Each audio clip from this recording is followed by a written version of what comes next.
Estaba escuchando un podcast donde estaban hablando sobre la nueva onda de la creación de contenido. ¿Qué va a pasar con la creación de contenido de acá hasta el 2030? Porque convengamos que estamos en una época o en un año donde va a haber un punto de inflexión tremendo en la creación de contenido por la inteligencia artificial. Muchos dicen que la inteligencia artificial va a terminar cagando todo el contenido o que en realidad la inteligencia artificial se va a apoderar de todo el contenido. Y justamente en este podcast estaban hablando sobre eso. Y una cosa interesante que dijeron es que sí, la gente está usando mucho la inteligencia artificial para la producción de contenido, pero eso en el 2026 probablemente sea algo común, algo normal. Todos van a tener acceso a la inteligencia artificial.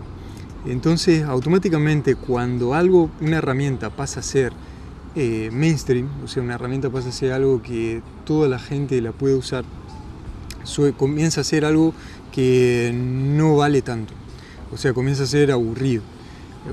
Siempre las cosas que cuestan más, las cosas que son más difíciles de hacer, son las cosas que más se valoran. Vos ponete a pensar, cuando todo era analógico, cuando no había nada digital, cuando no había efectos especiales, era un trabajo tremendo hacer una publicidad o algún contenido. Después, con el surgimiento de los teléfonos celulares, con el surgimiento de la tecnología digital, cualquiera podía hacer lo que, no sé, McDonald's o Nike demoraba semanas para hacer, cualquiera lo podía hacer con un celular, porque facilitó muchísimo justamente la creación del contenido.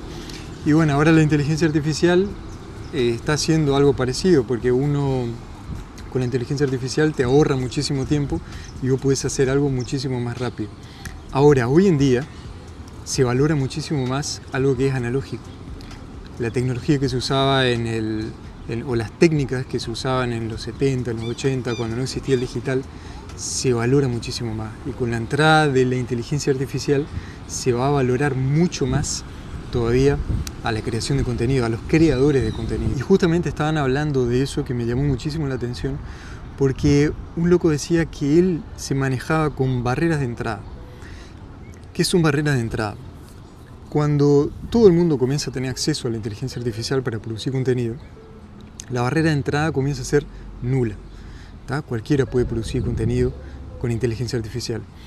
Ahora, uno tiene que buscar barreras de entrada dentro de su propio nicho. ¿Qué quiero decir con eso?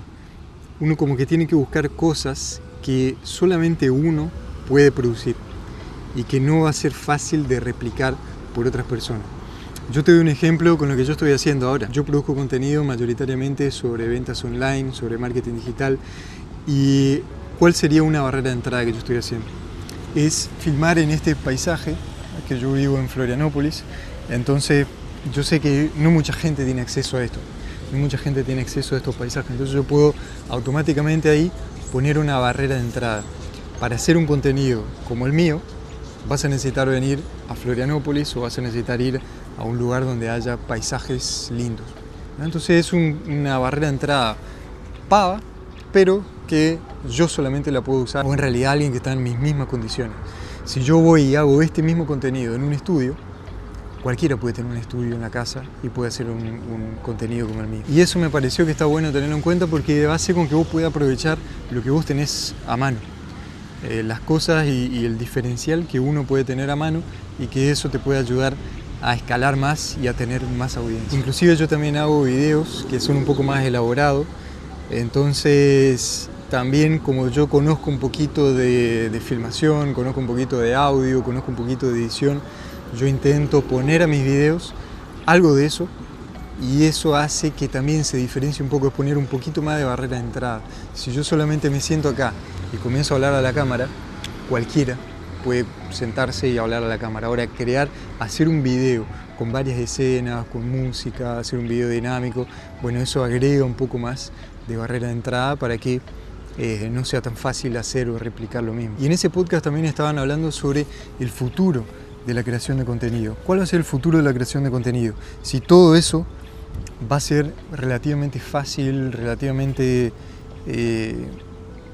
una persona se va a sentar en la computadora, va a digitar en el teclado el contenido que quiere crear y la inteligencia artificial lo va a hacer. Inclusive yo me consumo varios reels que son difíciles de saber si es real o no. O sea, como que extraño la época donde yo veía las cosas en las redes sociales y eran reales. Porque hoy ya como que nada me llama la atención, o sea, yo veo algo sorprendente y como que no me llama la atención porque digo, esto puede ser inteligencia artificial. Entonces como que no me atrapa. Antes yo veía algo sorprendente y decía, qué loco, mirá, este loco pudo hacer eso. Hoy en día yo no sé si pudo hacerlo o no en realidad. Entonces, como cualquiera va a poder hacer eso, hoy en día vos digitás, como te digo, digitás un contenido y la inteligencia artificial te lo hace.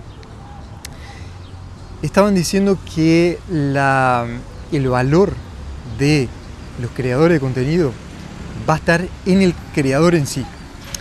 A ver, ¿cómo me puedo explicar mejor?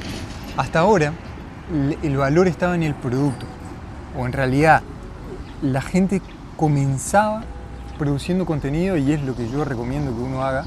La gente comenzaba produciendo contenido pensando en el producto, pensando en vender. Y si vos entrás pensando en vender, vos te transformás en una vidriera, en una vitrina, donde la gente entra a las redes sociales para ver tu producto, vos estás ahí predicando cosas que tienen que ver con tu producto, que están relacionadas con tu producto. Bueno, yo creo que ese tipo de cosas va a mermar. No va a haber tanto lugar para esas cosas. Y va a comenzar a haber más lugar para el creador de contenido. O sea, para la gente que se preocupa en producir contenido porque es un creador de contenido, porque le gusta crear contenido, porque le gusta filmarse, le gusta desarrollar su oratoria, le gusta aprender a editar mejor, le gusta crear un contenido que valga la pena y que la gente valore. Eso por un lado. Y por otro lado es la creación de comunidad. Cuando estamos hablando de vender algo online, de un infoproducto, la creación de comunidades, que es diferente cuando uno comienza a producir contenido porque uno quiere vender algo, y cuando uno comienza a producir contenido porque uno quiere audiencia, uno quiere estar cerca de las personas que te están escuchando. Es muy diferente. Cuando vos producís contenido queriendo vender algo, es como que vos te distanciás de la gente que te está escuchando. Vos tenés ahí una audiencia en YouTube, tenés una audiencia en Instagram, es como que vos te quedás distante de eso, vos no escuchás a tu audiencia, no te reunís con tu audiencia, porque tu intención es, primordialmente tu intención es vender. Ahora, cuando vos dejás eso de lado, dejás eso como de forma secundaria, te concentrás en alimentar tu audiencia, en crecer esa audiencia, en comunicarte con esa audiencia, en entender esa audiencia, en construir audiencia, que ahí entran contenidos largos, entran lives, entra contenido un poco más vulnerable, un contenido un poco más, si querés, un contenido un poco más holístico, que tiene que ver con todo. Ahí decían que está el futuro de la creación de contenido, en alguien que se enfoca en crear contenido porque es un creador, es como un influencer. Así que esa reflexión me pareció interesante hacerla porque estaba dando vuelta en mi cabeza y quería como descargarla, porque yo sé que te puede ayudar y le puede ayudar a un montón de gente acá. Y bueno, ahora me voy a seguir dando una vuelta en bicicleta, aprovechar este sol de Florianópolis, y nosotros nos vemos en un próximo video.